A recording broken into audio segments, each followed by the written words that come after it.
Question number 2 देखिए, ठीक है ना। क्वेश्चन नंबर 2 में आपको बोल रहा है कि in a diagnostic test in mathematics given to student the following marks out of 100 are recorded, ठीक है ना। तो देखिए कोई टेस्ट हुआ बच्चों का, कुछ स्टूडेंट्स हैं उनका कुछ टेस्ट हुआ, ठीक है ना। 100 मार्क्स का टेस्ट हुआ, किसी बच्चे के 46 आए, किसी के 52 आए, किसी के 48, किसी के 11, किसी के 41, किसी के 62, किसी के 54, किसी के 53, किसी के 96, किसी के 40, किसी के 98 और किसी के 44, करेक्ट। तो ये जो है आपका 100 मार्क्स का टेस्ट हुआ, तो ऐसे मार्क्स आए बच्चों के। अब देखिए क्वेश्चन सुनिए, कह रहा है which average value will be good representative of the above data and why. ये जो आपको डेटा दिया हुआ है, कह रहा है which average will be good representative of the above data. मतलब समझो, विच एवरेज का मतलब बात समझो, एवरेज से इनका मतलब है बच्चों कि कौन सी सेंट्रल टेंडेंसी का आप यहाँ पर यूज करोगे। याद है ना, सेंट्रल टेंडेंसी को मेजर करने के 3 तरीके आपने क्लास में पढ़े हैं, कौन कौन से? Mean, median, mode. Mean, median, mode, ये आपने क्लास में पढ़ा हुआ है, ठीक है ना। सेंट्रल टेंडेंसी को मेजर करने के 3 तरीके आपने पढ़े हुए हैं, मीन, मीडियन और मोड। कह रहा है कि इन तीनों में से ये एवरेज से इनका मतलब क्या है? Method to measure the central tendency. देखिए एवरेज से इनका क्या मतलब है? Which method will you use to measure which method. Average का मतलब मीन नहीं है यहाँ पर, which method will be used. Average का मतलब which method will be used to measure what?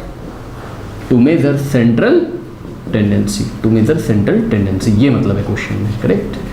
तो आप बताइए इस डेटा को देख के कि आप मीन यूज करोगे, मीडियन या फिर मोड। तो देखिए मैं आपको बता रहा हूँ, सुनिए। देखिए बच्चों ध्यान दें जरा, देखिए अब मोड आप तब यूज करोगे जब आपको कोई नंबर बार बार आता हुआ नजर आ रहा होगा, यानी कि किसी नंबर की फ्रीक्वेंसी यहाँ पर कोई नंबर आपको बार बार रिपीट होता हुआ नजर आ रहा होगा ना, कि किसी नंबर की फ्रीक्वेंसी यहाँ पर सबसे हाईएस्ट हो, करेक्ट। मोड आप कब यूज करोगे? जब कोई ऑब्जर्वेशन आपको बार बार रिपीट होता हुआ नजर आ रहा हो, करेक्ट। याद है ना मोड क्या होता था? The observation whose frequency is highest, वो आपका क्या होता था? मोड होता था। लेकिन बच्चों ध्यान से चेक करो, यहाँ पर क्या कोई नंबर रिपीट हो रहा है? नहीं। देखिए 46 भी एक ही बार आ रहा है, 52 भी एक बार आ रहा है, 48 भी एक बार आ रहा है, 11 भी एक बार आ रहा है, 41 भी एक बार आ रहा है। तो कोई भी नंबर यहाँ रिपीट नहीं कर रहा है, इसलिए मोड आप यूज नहीं कर सकते हो यहाँ पर, ठीक। तो अब क्या क्या बचा? मीन और मीडियन, मीन और मीडियन। तो मेरी बात ध्यान सुनो, देखो मीन आप तब यूज करोगे, ठीक है, मीन आप तब यूज करोगे जब आपकी रेंज थोड़ी सी कम आए। बात समझ लीजिए, when the range is minimum, when minimum तो नहीं बोलेंगे, when the range is less, when the range is less, correct, when the range is less. याद रखिएगा, जब आपकी रेंज जो है वो अगर कोई छोटा नंबर आ रहा है, करेक्ट, तब आप मीन यूज करोगे, ठीक है। अब सुनो, बहुत ध्यान से बच्चों सुनो, रेंज क्या होता है? क्या आप भूल चुके हो? रेंज क्या होता है? रेंज क्या होता था? याद करिए, रेंज कैसे निकालते थे? Maximum value minus minimum value, ठीक है ना। Maximum value minus what? Minimum value, maximum value minus minimum value, यही रेंज होता था। अब देखो बच्चों ध्यान से चेक करो, यहाँ पर ये जो ऑब्जर्वेशन दिया है इसमें मैक्सिमम वैल्यू कितना है? 98 है, यस और नो? 98 है, और माइनस मिनिमम वैल्यू कितना है? 11 है, करेक्ट, ठीक है। 98 माइनस 11 कितना हो जाएगा? चेक करिए, 8 माइनस 1 7 और 9 माइनस 1 कितना हो जाएगा? 87। सही मैंने बोला? बताइए, बिल्कुल सही है, 87। बेटा ध्यान से चेक करो, रेंज जो है वो बहुत ज़्यादा आ रही है यहाँ पर, ठीक है।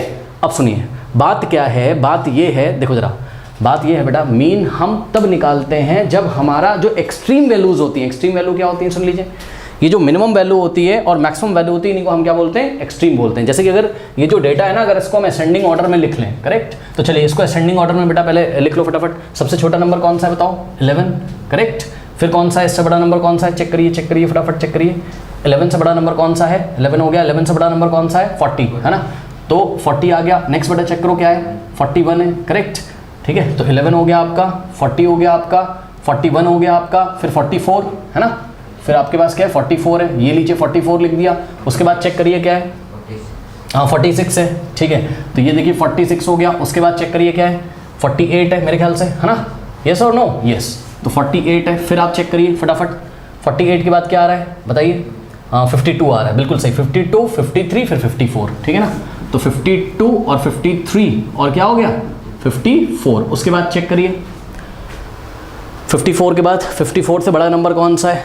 चेक करिए 62, है ना, लीजिए 62। फिर चेक करिए 96, करेक्ट, 96 ओके, ये कैमरे में दिख रहा है 96। ओके दिख रहा है। तो 96 के बाद चेक करो क्या आ रहा है, 98, करेक्ट, ये 98, बस मेरे ख्याल से फिनिश हो गया। तो बेटा देखो ये जब हम इसको असेंडिंग ऑर्डर में लिख लेते हैं, ठीक है ना, तो एंड वैल्यूज जो होती हैं यानी कि लेफ्ट हैंड साइड की वैल्यू और राइट मोस्ट वैल्यू, ठीक है, लेफ्ट हैंड साइड की जो वैल्यू होती है आपकी और राइट मोस्ट वैल्यू, ठीक है, ये जो होती है इसको हम क्या बोलते हैं, एक्सट्रीम, इसको हम क्या बोलते हैं, एक्सट्रीम वैल्यूज, एक्सट्रीम वैल्यूज, है ना, ठीक है, ये extreme value minimum extreme value है और ये क्या है आपकी मैक्सिमम एक्सट्रीम वैल्यू है, करेक्ट। तो जब मैक्सिमम एक्सट्रीम वैल्यू में से हम मिनिमम एक्सट्रीम वैल्यू माइनस करते हैं तो हमें रेंज मिलता है। और याद रखिएगा मीन आप तभी निकालोगे when the range is less, when the range is less, जब रेंज कम होगी तभी हम मीन निकालेंगे। मान लीजिए रेंज आती कुछ ऐसे आती, रेंज लगभग 50 से कम आती है अगर रेंज, करेक्ट, बात समझो। देखो मीन हम तब निकालते हैं ना बेटा जब डेटा, जब ऑब्जर्वेशन आस पास होते हैं, लेकिन यहाँ ऑब्जर्वेशन में बहुत ज़्यादा गैप है। देखिए ऑब्जर्वेशन में यहाँ बहुत ज़्यादा गैप है, कैसे गैप है, देखो अगर ये 11 ना होता यहाँ, अगर ये 11 ना होता यहाँ, तब तो एक बार को हम कह भी देते हैं हाँ भाई आप मीन निकाल लो। क्यों? क्योंकि ध्यान से चेक करो, ये देखो 40 41 के आसपास है, 41 44 के आसपास है, ठीक है ना, और ये 40, हाँ तब भी नहीं निकालते बेटा, क्योंकि ये 40 देखो 98 से कितना दूर हो गया, ठीक है, 40 98 से कितना दूर हो गया। अभी भी अगर आप 98 माइनस 40 करते तो आपकी रेंज कितनी आती, 58 आती, अभी भी रेंज बहुत ज़्यादा आती। मतलब रेंज देखो मीन कब निकालते हैं, मीन कुछ ऐसे बेटा अगर डेटा पॉइंट होते कुछ ऐसे, समझो, देखो किसी का 40 आता, ठीक, किसी का 41 आता, किसी का 46 आता, किसी का 47 आता, करेक्ट, और फिर से किसी का 52 आता, फिर से किसी का 46, ऐसा कुछ दिया होता है ना। ये डेटा सारे आसपास हैं, ठीक है ना, बहुत ज़्यादा ऑब्जर्वेशन में जब गैप ना हो, ठीक है ना, तो हम मीन निकालते हैं। जब बहुत ज़्यादा गैप आने लगता है ऑब्जर्वेशंस में तो हम मीन नहीं निकालते हैं, करेक्ट। फिर हम क्या चेक करते हैं, या तो मीडियन चेक करेंगे या तो मोड। और मोड कब चेक करेंगे, जब कोई नंबर बार बार रिपीट हो रहा हो तो हम क्या चेक करेंगे, मोड, ठीक है। अब बचा क्या आपके पास ऑप्शन, बताइए, मीडियन। तो यहाँ पर मीडियन जो है वो बेस्ट तरीका रहेगा सेंट्रल टेंडेंसी मेजर करने का, यानी कि एवरेज मेजर करने का। इस बात का आप ध्यान रखिएगा, करेक्ट। मीन कब निकाला जाता है, जब ऑब्जर्वेशन पास पास होती हैं, करेक्ट। यानी कि आप थोड़ा सा अगर ध्यान से चेक करो, आप किसी भी नंबर को उठा लो बेटा, मान लो आप 41 को भी उठा लो, 41 और ये देखिए 96 में अगर आप डिफरेंस निकालोगे, मतलब लेफ्ट मोस्ट, मतलब लेफ्ट की कोई वैल्यू लीजिए थोड़ा सा और राइट में कोई वैल्यू लीजिए, करेक्ट। और डिफरेंस अगर बहुत ज़्यादा आपको दिखाई पड़ रहा है तो आप मीन नहीं निकालोगे। और आपको देख के नहीं पता चल रहा है, बताइए, देख के पता चल रहा है, मेरे ख्याल से बात आपकी समझ में आ रही होगी। आपको देख के पता चल रहा है कि डेटा बहुत दूर दूर है, मतलब ऑब्जर्वेशन बहुत दूर दूर है, बहुत पास पास नहीं है, करेक्ट। अगर पास पास होते तब हम क्या निकालते, मीन। कोई डाउट है, बताइए।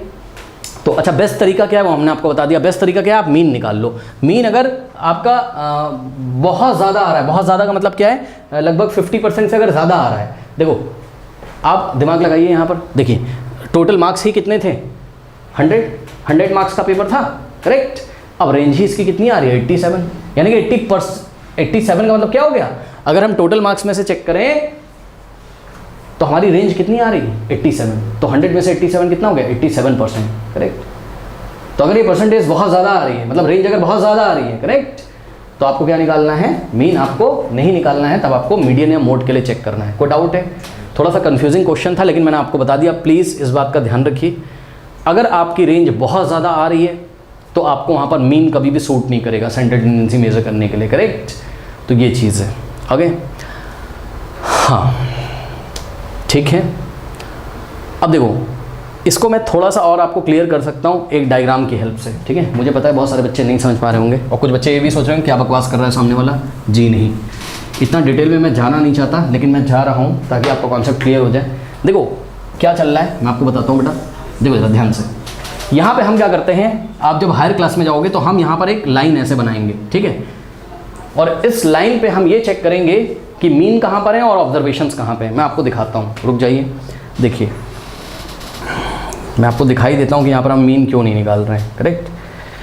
चलो एक बार को आप इसका चलो मीन निकाल लो, मीन निकाल लो बेटा एक बार को, कितना आ रहा है 11। मीन कैसे निकालोगे, 1 2 3 4 5 6 7 8 9 10 11 12, टोटल 12 ऑब्जर्वेशन है, सबको ऐड करके 12 से डिवाइड करोगे तो 11 और प्लस 40 और प्लस 41 और प्लस 44 और प्लस 46 और प्लस 48 और प्लस 52 और प्लस 53 और प्लस 54 और प्लस 62 और प्लस 96 और प्लस 98, ठीक है, 645 डिवाइडेड बाय 12, बेटा चेक कर लो इसका मीन जो आ रहा है वो कितना आ रहा है 53.75। आप लोग निकालिएगा। मान लीजिए, आप देखो बेटा ध्यान से इधर चेक करो, देखो ये मान लो नंबर लाइन है, करेक्ट, ये नंबर लाइन है, सही है, और यहाँ कहीं आता है आपका 50, ठीक, और यहाँ कहीं आता है आपका 0 से 50, और ये हो गया 50 से 100, ठीक। तो 53 आपका कहाँ बैठेगा, थोड़ा सा आप, ये 100 हो गया है ना, तो आप 10-10 का गैप ले लो, यहाँ आएगा 60, ठीक है, यहाँ आएगा 70, ठीक, यहाँ आएगा 80, और यहाँ आएगा 90, और यहाँ 100। इसी तरीके से यहाँ आएगा आपके पास 40, ठीक है, यहाँ 10, यहाँ 20, और यहाँ 30, करेक्ट। और मीन आपका कितना आया है, मीन आया 53.75। तो 53 बेटा यहाँ कहीं बैठेगा, तो ये देखिए ये आपका मीन है, ये कौन सा है, ये पॉइंट किसको दिखा रहा है, मीन को। अभी मैं आपको दिखाता हूँ किस तरीके से डेटा यहाँ पर स्कैटर्ड है। ध्यान से चेक करो, ये आपका मीन है, ठीक है ना, कितना है मीन 53.75। अब बाकी सबको प्लॉट करिए, एक डॉट डॉट लगा के प्लॉट करो। 11 कहाँ आ रहा है, ये 10 के बगल में, यहाँ पे 11 आएगा, ठीक। उसके बाद 40 कहाँ आएगा, ये देखो 40 यहाँ पे आएगा, ठीक। आप ये देखिएगा कि मीन जो है, जो कि एक सेंट्रल टेंडेंसी, यहाँ से सभी ऑब्जर्वेशन किस तरीके से स्कैटर्ड है। अगर मीन के आसपास होंगे सारे डॉट्स तब तो मीन निकाल सकते हो, ठीक है, लेकिन मीन से अगर दूर होंगे सारे डॉट्स यानी कि सारी ऑब्जर्वेशंस, तो आप मीन नहीं निकाल सकते हो। तो यही मैं आपको डायग्राम से भी मैं आपको दिखा सकता हूँ। देखो 41 बेटा कहाँ आएगा, 41 यहाँ पे कहीं पे आएगा, ठीक, 40 के बगल में। 44 कहाँ आएगा, यहाँ कहीं देखिए आएगा इस तरीके से। 46 कहाँ आएगा, ठीक है, यहीं कहीं 46 भी आएगा, ठीक। उसके बाद 48 भी यहीं कहीं आएगा, ठीक। उसके बाद 52 कहाँ आएगा, ये देखो 50 के राइट में यहाँ कहीं 50 आएगा, 52 आएगा, ठीक। 53 यहाँ कहीं आएगा, ठीक। फिर 54 कहाँ आएगा, 54 यहाँ कहीं आएगा, ठीक। फिर 62 यहाँ कहीं आएगा, ठीक है। फिर 96, ये देखिए 96 यहाँ कहीं आएगा, ठीक है, यहाँ कहीं 96 आएगा, और 98 यहाँ पे आएगा। तो ये थोड़ी सी प्रॉब्लम यहाँ पर हो गई। देखिए ये सारे जो पॉइंट्स हैं, ये सारे जो पॉइंट्स हैं, मतलब यहाँ से यहाँ तक की ऑब्जर्वेशन, ये तो बेटा 53.75 के आसपास कॉन्सेंट्रेटेड है। लेकिन प्रॉब्लम क्या है, प्रॉब्लम ये है, देखो 11 कितना दूर चला गया, और 96 और 98 कितना दूर चला गया, कहाँ से,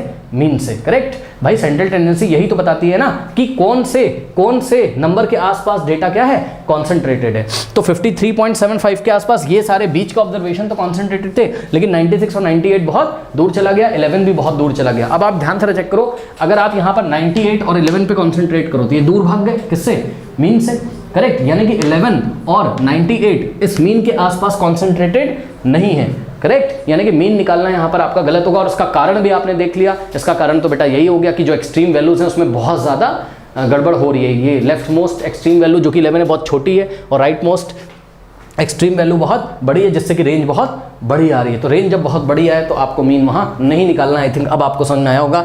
अब देखिए एग्जाम में क्या लिखना है, यहाँ पर आंसर में हम लिखेंगे median will be the good representative of the data because why there are 2 reason. Number 1, each value occurs once, ठीक है, हर एक वैल्यू एक बार आ रही है, इसलिए मोड आप निकाल नहीं सकते हो, है ना, इसलिए मोड तो नहीं निकाल सकते हो। तो फर्स्ट स्टेटमेंट है वो ये बता रहा है कि हम मोड क्यों नहीं निकाल सकते हैं, ठीक।